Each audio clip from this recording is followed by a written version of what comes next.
Hello. Today's video is going to take an extract from Macbeth and put it under the microscope. In the spirit of this Section A question in the Edexcel exam, that close reading task, we're going to pull out some language and structural techniques. We're going to answer an exam style question with beautifully shiny, spiffy paragraphs. Oh, and I'm also going to be tonking in some cringe-inducing jokes and some doodles that I've knocked out on the back of the beer mat. So if that kind of thing isn't up your street, I'd bow out now, because witty and pretty, this ain't. What it will do, however, is supersise your exam performance. Now, the question that we're going to focus on stems from an extract from Act 5, Scene 1, when Lady Macbeth is having a sanity calamity. The weight of her guilt for killing the king, for committing regicide, has rendered her insane. As my goofy cartoon here, my cringe-inducing jokes show, she's become a lunatic. You can see what I've done there. She's become insane. Now, you'll notice I've already highlighted the keywords in this question. Explore how Shakespeare presents the character of Lady Macbeth in this extract. How refers to the language and the structural techniques. This is how Shakespeare presents Lady Macbeth. And, of course, the key phrase is character of Lady Macbeth. That is what Shakespeare is employing, language and structure, in order to present or depict in this extract. Now, to get an idea of what the examiner expects from you, you could read through the examiner's mark scheme. If you've got a spare couple of hours, it's, half a rainforest worth of paper. Or you can read the two sentences I've got here, see how that works for you. Analyse, this is what the examiner wants you to do. He wants you to analyse the writer's craft, so that use of language and structure. And of course, you want to be thinking about the effect of these techniques on the reader. A good tip, focus on the question. Use keywords from the question when you're framing your response. And of course, employ, where you can, appropriate terminology. Fancy down words like hierarchy, status, and again, of course, mentioning the techniques, metaphor, repetition. This is terminology too. You get brownie points and hugs for that. And here is that extract from Act 5, Scene 1 that we're going to be looking at today. Now, normally in the exam, they give you about 20 to 30 lines of the play for you to ponder, analyse and write your response to.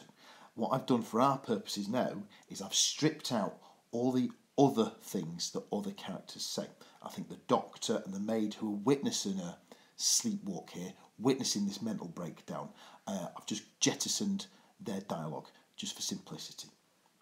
That said, I would urge you, when you are responding to a question on character, look at what other characters say to and about the character who's the focal point in the question, because that can reveal relevant detail for the exam response too. Now, the first thing we've winkled out is that Lady Macbeth has undergone a bit of a switcheroo here. Normally she speaks in iambic pentameter, which is a very la-di-da term, which basically means that there's 10 syllables per line. But here we can see with this bit of evidence, she's not using iambic pentameter. She's reverted to what's known as prose. Prose doesn't rhyme, and there's no regular line length. Now, when you're looking at prose, iambic pentameter, you're looking at form, structure really. And on the next slide, what we're going to do is we're going to develop this idea and bolt on some award-winning analysis. We want to see what Shakespeare, that big bold bard, was trying to show here about Lady Macbeth's character.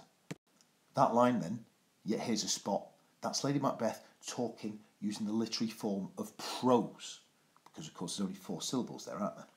And what's significant about this switch from iambic pentameter to prose, well, what's that signifying is that Lady Macbeth is descending into madness. Chaos reigns supreme in her mind.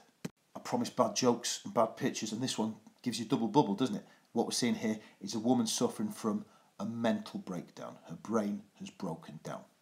All that remains for us to do is to take this intelligent idea and spin it into a winning paragraph, written in that examiner wowing format. And here is that paragraph, positively dripping in sumptuous beauty. Let's have a read. In the extract, Shakespeare employs literary form to present Lady Macbeth's character.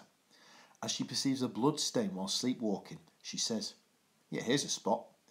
Given that Lady Macbeth normally speaks in iambic pentameter, the switch to prose here compellingly conveys to the reader that her mind is consumed by chaos. Guilt has ushered in mental disorder. Those of you that have seen my videos before know what I'm doing here. I'm peeling away the glittery surface of the writing so that you can see how the paragraph works, what is making it such a barnstorming great piece of writing. Well, first off, I've name-checked the structural technique that Shakespeare used here, literary form. And then I've appropriated keywords from that exam question, Lady Macbeth's character, to ensure that I'm focused on the task the examiner set. My evidence, she says, yet here's a spot. I've embedded that evidence into my own words. She says, yet here's a spot. It just creates a bit of fluency that the examiner appreciates. And then onto that clever bit of analysis. Normally, she speaks in iambic pentameter, but that switch, what that is doing is showing to the reader, and for some reason with Edexcel, you've always got to mention the reader, as in the effect on him. The switch to prose tells the reader that her mind's consumed by chaos. And you'll notice that last word of the paragraph, I've woven in character again, because of course that reflects a keyword from the question. Check this little Easter egg out. This is a little Billy Bolt-on extra paragraph I'd add at the bottom of those ideas about the effects of prose, because what this is here is an alternative interpretation, and if you're throwing alternative or secondary interpretations at the examiner, he realises you are a student worthy of the highest marks. Let's have a look at this one. Moreover, since prose is often used by low status characters in Shakespeare's plays, Lady Macbeth's use of prose telegraphs to the reader that regicide has robbed her character of dignity and social position. It's probably a good rough and ready rule to remember about Shakespeare's plays. His noble characters tend to speak in iambic pentameter, those 10 beats per line. The working class or low status characters often speak in prose. Let's lay our hands now on a second bit of evidence that's revealing something about Lady Macbeth's character. This time it's a language technique I managed to winkle out. Damned spot, hell is murky, murky and damned. These are adjectives linked to the idea of the afterlife. What are they revealing about Lady Macbeth's character? Well, that adjective damned reveals that Lady Macbeth is very anxious or nervous about going to hell. She's nervous about being damned for the crime of regicide, killing the king. But in the spirit of catapulting you to the highest marks, I'm going to go back into that evidence, out damn spot, and I'm going to lock in also on that exclamation mark, a structural technique. See if I can monkey about with that, see if that reveals anything about her nature too. And you can see here that I've dressed up my ideas in silky robes, parlayed my paragraphs into powerful examiner-pleasing fodder. Let's have a read. Secondly, Shakespeare uses a powerful adjective to present Lady Macbeth's character. She says to the imaginary bloodstain, out damn spot. This successfully suggests to the reader that she is anxious about the consequences of regicide. It is a sin that will compel her to eternal damnation in the afterlife. Moreover, the exclamation mark serves to heighten the sense of hysteria that now afflicts her character. You can exhale a sigh of relief here, folks. I'm not going to explain what makes this paragraph so good. Hopefully now you've got an idea directed by the highlighter of what I'm doing to make this a winner. What have I laid on that the examiner wants to see? Diving back into that extract, I've pulled out another language technique, some imagery this time. This exposes something about Lady Macbeth's character too. All the perfumes of Arabia will not sweeten this little hand. And what can we do with this imagery of fragrances and scents? All the perfumes of Arabia can't sweeten this little hand. Well, what that's doing is conveying the idea that she knows, she feels that her sin is so great it can never be forgiven. She's permanently stained her soul. She's got a hot date with hell. There's going to be no parole, no lenient sentence. God is not going to pardon her no matter how many Hail Marys she says. She's basically killed God's figurehead or representative on earth. So no, hot date with hell, guaranteed. I'm assuming by now you're getting a feel for how I write these things. So I'm not going to bother reading it out. I'm not going to bother highlighting it. You can have a read. You can have a think. Why is this a good paragraph? Why is this doing exactly what the examiner wants it to do?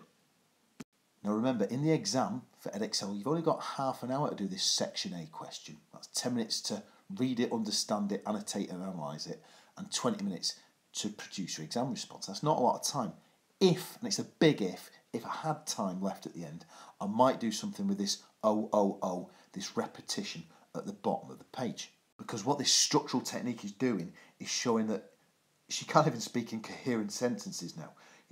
The grief, the mental breakdown she's enduring is so great that lucid thought, clear thought is now beyond her. I promised you jokes bad enough to make your gums itch, didn't I? And here I am, delivering in spades. A bloke once told me that if you need 2 exclamation marks to sell a joke, it's a pretty cack joke to begin with, and well, exhibit A right there. And that's your lot, folks. Extract analysed, questions answered, job done. Only remains for me to wish you the best of luck in the exam and to say bye bye. Bye bye.